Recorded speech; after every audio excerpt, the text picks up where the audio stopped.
प्रीतम नंद किशोर जा दिन ते नैननी लगियो। जिस दिन से जो आंखें हैं, जो नैन है, आपसे मिल गई है, आपसे लग गई है, नैन से नैन टकरा गई है। आप लोग भी सुने होंगे, बीचे फूलवरिया नजरिया लड़ी राम से।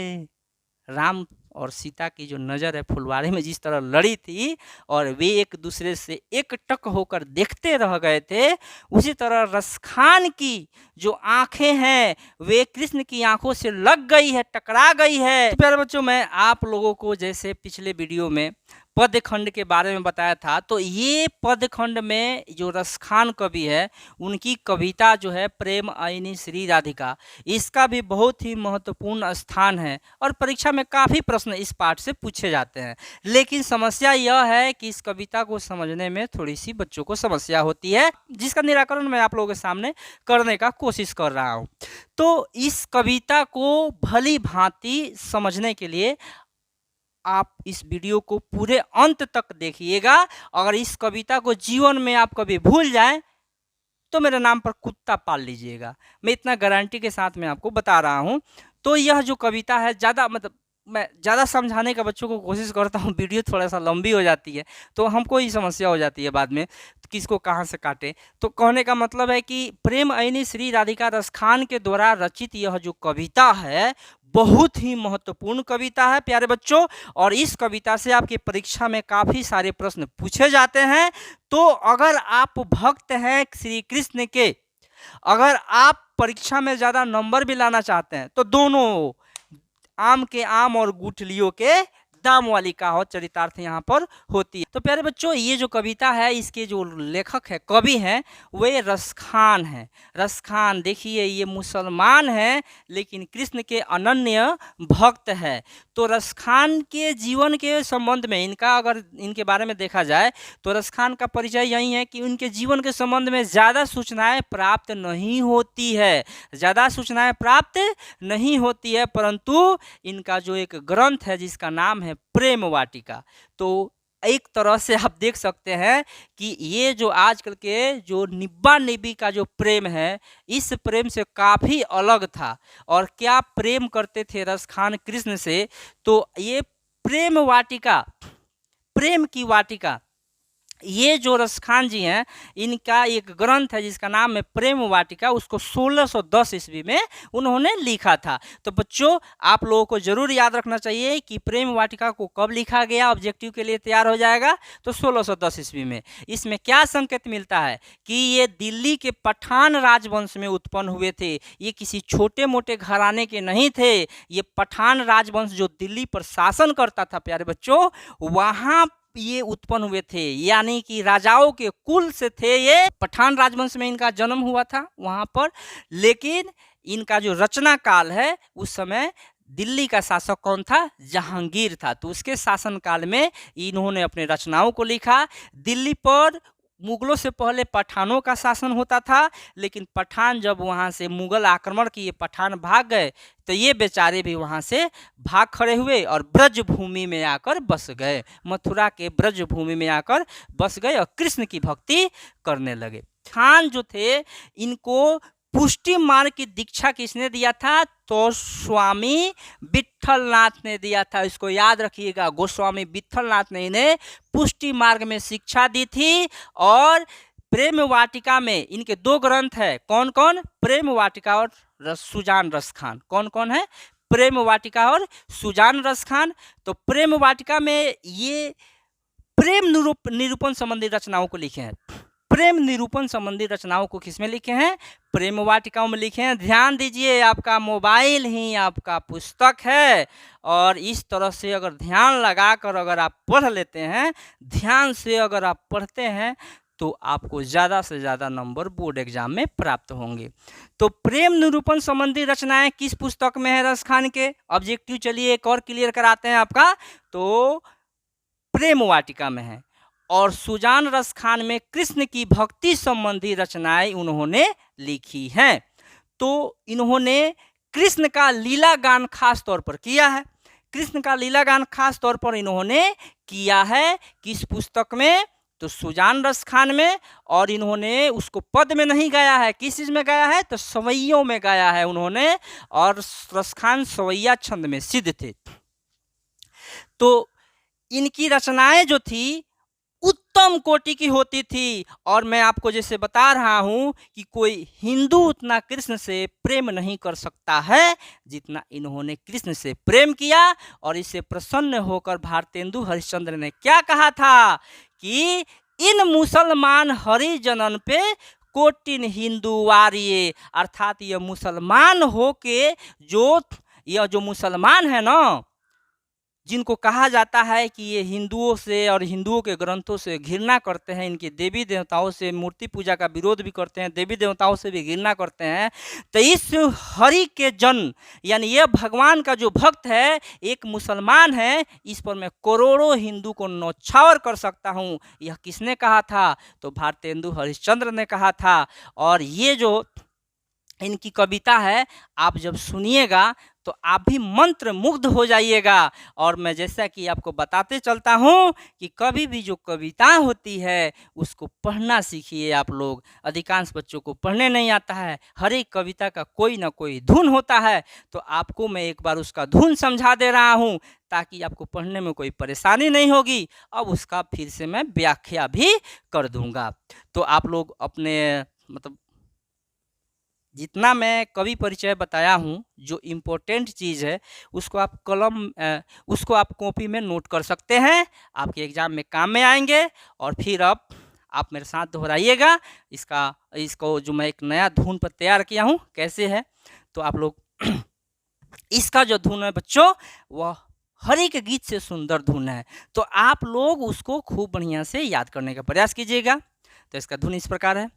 प्रेम ऐनी श्री राधिका प्रेम बरन नंद नंदे, प्रेम वाटिका के दो माली मालिन द्वंद्व, मोहन छवि रस खानी लखी अब दृग अपने नाही, अंचे आवत धनुष से छूटे सर से जाही, मोमन मानिक ले गयो चिते चोर नंद नंद, अबे मन में का करूं परी फेर के फंदे, प्रीतम नंद किशोर जा दिन ते नैननी लाग्यो, मन पावन चित चोर पलक ओट नहीं करी सको। प्यारे बच्चों इस धुन पर आप लोग गाइएगा, है ना, मस्त धुन। तो आप लोग इसको अलग से वीडियो फिर से बैक करके इस धुन को याद कर सकते हैं। तो रस खान अपने इस छंद के माध्यम से, इस सवैया के माध्यम से कहना क्या चाहते हैं, तो प्रेम आईनी श्री राधिका, जो राधिका है वह प्रेम की खजाना है। आईनी का मतलब होता है प्यारे बच्चों खजाना, तो राधिका क्या है, प्रेम की खजाना है। प्रेम बरन नंद नंद, प्रेम बरन नंद नंद, और कृष्ण प्रेम के वर्ण हैं। और प्यारे बच्चों वर्ण का मतलब भी रंग होता है। छोटी छोटी गैया छोटे छोटे ग्वाल, छोटो सो मेरो मदन गोपाल, काली काली गैया गोरे गोरे ग्वाल, श्याम बरन मेरो मदन गोपाल। हरि श्याम वर्ण का मतलब सांवले थे, वर्ण का मतलब यहाँ रंग होता है। तो प्रेम के वर्ण कौन है, नंद के नंद है अर्थात श्री कृष्ण है। प्रेम वाटिका के दो व्यक्ति है, एक राधा है और एक कृष्ण है।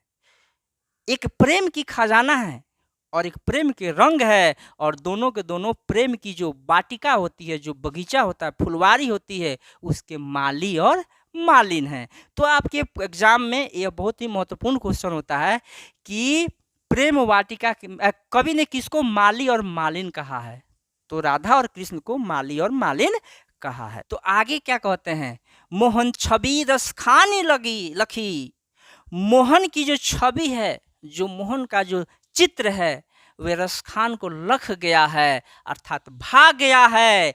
अब दृग अपने नाही, दृग का मतलब बच्चों होता है आंखें। अब रसखान की जो आंखें हैं अब उनकी नहीं है। अब वो एक बार जो कृष्ण के छवि चित्र को देख ली है तो अब दूसरी वस्तु को देखना नहीं चाहती है, न सोना देखना चाहती है न चांदी देखना चाहती है, वे बस कृष्ण को ही देखते रहना चाहती है। जिस प्रकार अंचे आवत धनुष से छूटे सर से जाही, जिस प्रकार धनुष से बाण को खींचकर छोड़ने से वापस नहीं आता है, एक बार तीर कमान से बात जबान से जब छूट जाती है, प्राण शरीर से तीन चीज कभी वापस नहीं आती है। तीर कमान से, बात जबान से और प्राण शरीर से जब एक बार निकल जाए तो वापस नहीं आती है। वहीं रसखान कहते हैं कि जिस प्रकार धनुष से बाण को खींचकर छोड़ते हैं तो वापस नहीं आती है, उसी प्रकार इनका मन इनके शरीर से जब निकल गया है कृष्ण को देखते ही तो वापस नहीं आ रहा है। तो प्यारे बच्चों देख सकते हैं कि रसखान कृष्ण के कितने बड़े भक्त थे। मेरे ख्याल से इनके टक्कर के सूरदास ही हो सकते हैं। जो आगे आप लोग को जानना है, मोह मन मानिक ले गयो चित चोर नंद नंद। नंद के नंद यानी भगवान श्री कृष्ण को चित चोर कहा जाता है। क्यों? क्योंकि एक बार जो उनको देख ले उनका चित्त समझते ही होंगे, उनका दिल चोरी हो जाता है, उनके दिल इनके पास नहीं रखता है। अरे बहुत से ऐसे गानों में देखे ना होंगे, हमारा दिल आपके पास है, मतलब उस टाइप का दिल जो है तो ये प्रेमिका के लिए नहीं कह रहे हैं, है ना, ये कह रहे हैं कृष्ण के लिए कि इनका जो चित्त है वे इनके पास अब नहीं है, बिना ही मन के हो गए हैं। मेरे मन के मणि को चितचोर कृष्ण ले गए हैं। अब मैं बेमन हो गया हूँ। जब मेरा मन ही मेरे पास नहीं है तो मैं क्या हो गया हूँ?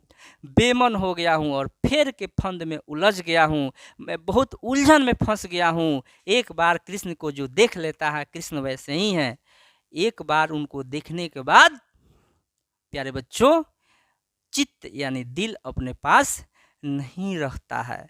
तो आगे आप लोग समझेंगे। मैं बहुत जल्दी आपको समझाने का प्रयास कर रहा हूँ प्यारे बच्चों, क्योंकि वीडियो में एक तरह से मुझको टेंशन रहती है कि वीडियो यह बड़ा ना हो जाए। बड़ा हो जाने के बाद बच्चे स्किप करके चले जाते हैं। प्यारे बच्चों मैं इतना मेहनत कर रहा हूँ आप लोगों को लिए, तो आप लोग से क्या कहें, हम उसको कहने में भी शर्म आती है। प्लीज़ आप वीडियो को शेयर सब्सक्राइब कर दीजिए ताकि आपके गुरु जी का जो है मेहनत सफल हो जाए। प्रीतम नंद किशोर जा। प्रीतम किनको कहते हैं? जिनसे आप प्रेम करते हैं। और नंद किशोर भगवान श्री कृष्ण को कहा जाता है। तो नंद के जो किशोर भगवान श्री कृष्ण है वे किनके प्रीतम है? रसखान के प्रीतम है। दिन ते नैनियों लग्यो प्रीतम नंद किशोर जा, दिन ते नैननी लग्यो। जिस दिन से जो आंखें हैं, जो नैन है आपसे मिल गई है, आपसे लग गई है, नैन से नैन टकरा गई है। आप लोग भी सुने होंगे, बीचे फूलवरिया नजरिया लड़ी राम से। राम और सीता की जो नज़र है फुलवारी में जिस तरह लड़ी थी और वे एक दूसरे से एक टक होकर देखते रह गए थे, उसी तरह रसखान की जो आंखें हैं वे कृष्ण की आंखों से लग गई है, टकरा गई है। अब उनका मन पावन हो गया है। पावन जिसको किस चीज़ को कहते हैं प्यारे बच्चों? तो मैल से मुक्त हो गया है, पाप से मुक्त हो गया है, पूरा शुद्ध हो गया है। और आंखें पलक भी नहीं झपका पा रही है, एक टक से निहारते रह रही है। उनकी आंख बंद नहीं हो रही है कि उनकी आंखों के सामने से कृष्ण कहीं अलग ना हो जाए, अलोप ना हो जाए। प्यारे बच्चों ये अपने मन की आंखों से देखते हैं। ऐसा नहीं कि रसखान के समय श्री कृष्ण उनके पास आते थे जाते थे। एक मन की आंखें होती है जो साधक ही देख सकता है। जब आप भगवान से प्रेम कीजिएगा तभी आप देख पाइएगा। रसखान की जो कविता थी प्रेम आईनी श्री राधिका, इसको आप लोगों ने उम्मीद है कि भली भांति समझा होगा। अब इनका दूसरा पद आप लोग ध्यान से सुनिएगा। प्यारे बच्चों ये जो रसखान का दूसरा पद है उसका नाम है करील के कुंजन ऊपर वारो। और व्यक्तिगत रूप से ये मेरा सबसे पसंदीदा काव्य खंड का भाग है। मैं पर्सनली इसको खूब मैं परेशान हैरान हो जाता हूँ और मैं दुनिया से थोड़ा सा घबरा जाता हूँ।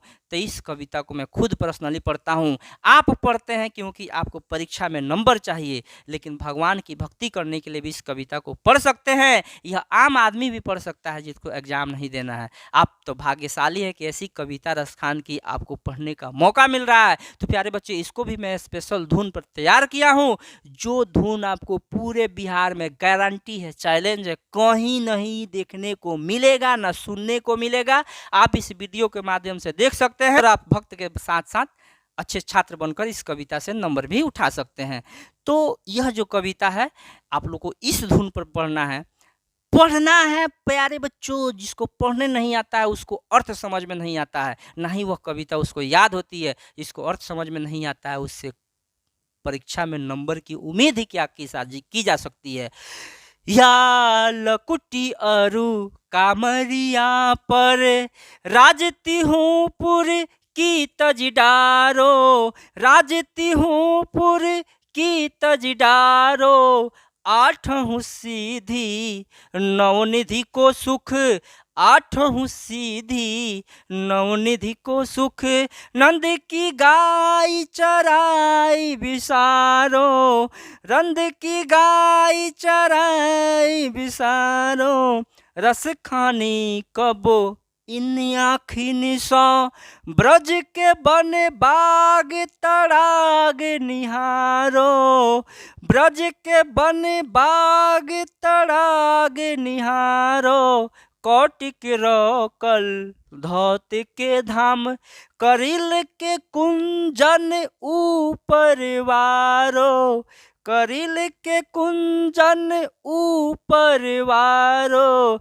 या लकुटी अरु कमरिया पर राजती हूँ लोक की तजडारो, राजती हूँ लोक की तजडारो। तो प्यारे बच्चों, मैं कोई भजन गाने वाला मैं भी एक आम इंसान हूँ, लेकिन आप भी आम इंसान हैं। लेकिन अंतर यही है कि आप लोग इसको दिल से पढ़िए।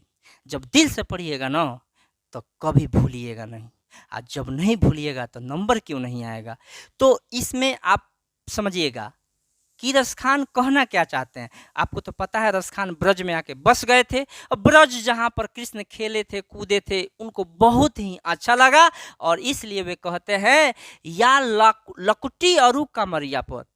रसखान अपनी इच्छा व्यक्त करते हैं, ईश्वर से इच्छा व्यक्त करते हैं कि यदि कृष्ण अपने बाल रूप में, कृष्ण जब बाल रूप में गाय चराने जाते थे तो कैसे जाते थे, कृष्ण बाल रूप में गाय चराने कैसे जाते थे, एक छोटी सी लाठी ले लेते थे, कंधे पर कंबल ले लेते थे, और तब जाके चले जाते थे। वह दृश्य देखना दुर्लभ है प्यारे बच्चों। इसलिए रसखान कहते हैं कि कृष्ण अपने बाल रूप में छोटी लाठी और कंबल लेकर जाते थे। उस दृश्य को देखने के लिए मैं अपने तीनों लोगों का राज्य त्याग कर सकता हूँ। अगर कोई कहे कि मैं तुमको तीनों लोगों का राजा बना सकता हूँ, और एक तरफ से तुमको दो ऑप्शन मिले तुमको कि या तो तुम तीनों लोगों का राजा बन जाओ, या फिर कृष्ण के बाल रूप में उनको गाय चराते हुए देख लो, तो रसखान तैयार है, मैं तीनों लोगों का राज छोड़ दूंगा, लेकिन मैं कृष्ण को गाय चराते हुए अवश्य देखूंगा। वह इतना मनभावन दृश्य है, इतना मुझको कृष्ण से